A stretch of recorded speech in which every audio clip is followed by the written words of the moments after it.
So we're now moving on to Gothenburg, Sweden. We will be hearing from Andreas, who is the head of fast-growing businesses at Business Region Gothenburg. I'm just promoting Andreas as a panelist. A bit about Gothenburg. They're 165th globally on the 2022 report, and they're third in Sweden. So, hello. Hi. Hello. Thank you so much for having me. And I'm just going to share my screen here.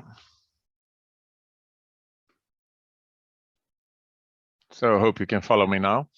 Thanks again for having us here, and it's a great opportunity to present our region and our ecosystem for you. Gothenburg is the second city in Sweden, pretty far up north in Europe, and we're located on the west coast of Sweden. Gothenburg passed 1 million residents a couple of years ago. So in the greater city of Gothenburg, we're 1.1 million today. Right now, we're doing a lot of improvements in the city, and basically the central part of the city is going to double in size up until 2035. And we are investing 100 billion euros up until 2035 in housings and in infrastructure in the city. Our estimate is that the city will reach 1.75 million residents by 2035, and that we, up until then, going to create another 134,000 jobs. The tech scene in Gothenburg is really, it's a lot of deep tech, and it's a stronghold for innovation and R&D. Today we have roughly 700 startups and scale-ups in Gothenburg that employs 13,000 people. And some of the notable startups that we have from our region are Cellink, producing biomaterial that you can 3D print biomaterial. We have Heart Aerospace, creating completely electric airplanes. Recorded Future, Einride, Naked, some other great examples. Gothenburg is really in the heart of the global digital revolution right now, and we see that also by the figures that we present. Today, 33% of all the private R&D in Sweden actually takes place in Gothenburg region, and that should be compared to that we have 11% of the inhabitants.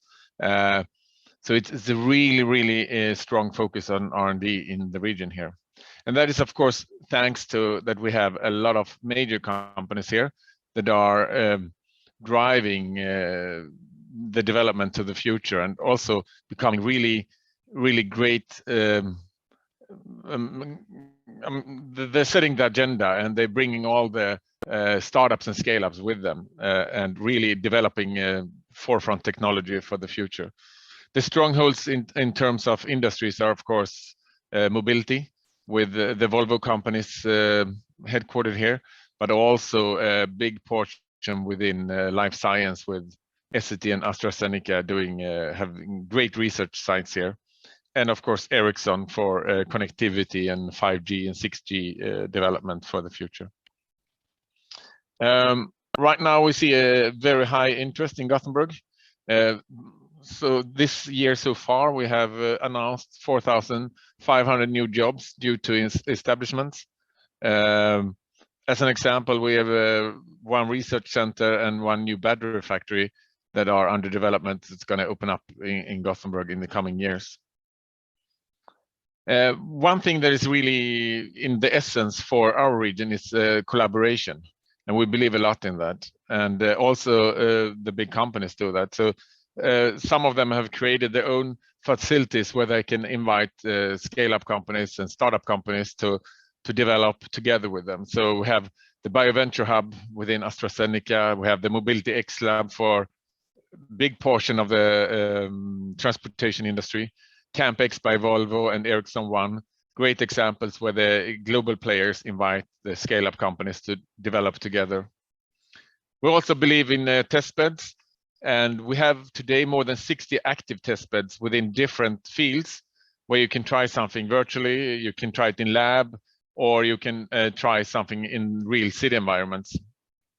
One example is that we launched last year the Gothenburg Green City Zone, where we're going to have 3 different parts of the city. It's going to be completely emission-free by 2030. That's something, a project we run together with Volvo Cars. And that, of course, creates a lot of new business opportunities connected to that, how to transport people and goods in a 100% emission-free zones in the middle of the city. We also are very strong in welcoming people from abroad here. We have a concept we call Move to Gothenburg to attract people to Gothenburg, and of course the International House Gothenburg to help them to land, to get a soft landing here in Gothenburg.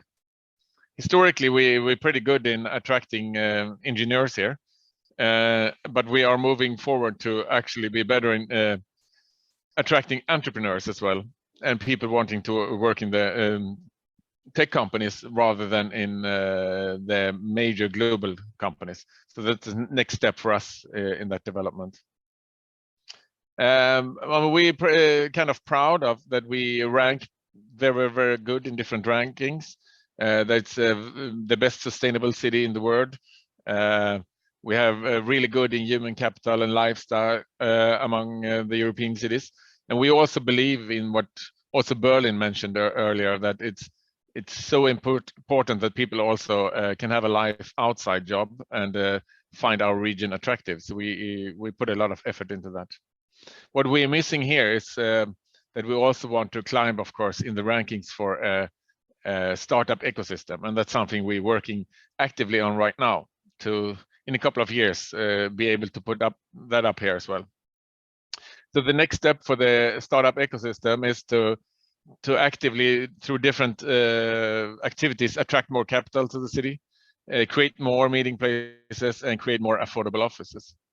And one example of that is what you see in the picture here is an old shipyard in central Gothenburg, where we create something that we call the Yard, where we're going to create new, transform these buildings to affordable offices and new meeting places for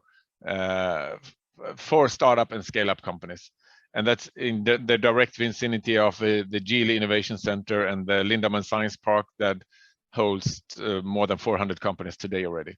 So we think it's going to be a great location where new innovations can thrive in the future. So thanks a lot from me, from Gothenburg, and thanks for the opportunity to speak here today. And don't hesitate to reach out if you have any questions or ideas. Thank you, Andreas. Thank you for sharing to us a bit about Gothenburg and your startup ecosystem. You can also maybe leave your details on the chat afterwards so people can reach out to you. No problem. Thank you again. Have a great day. And so after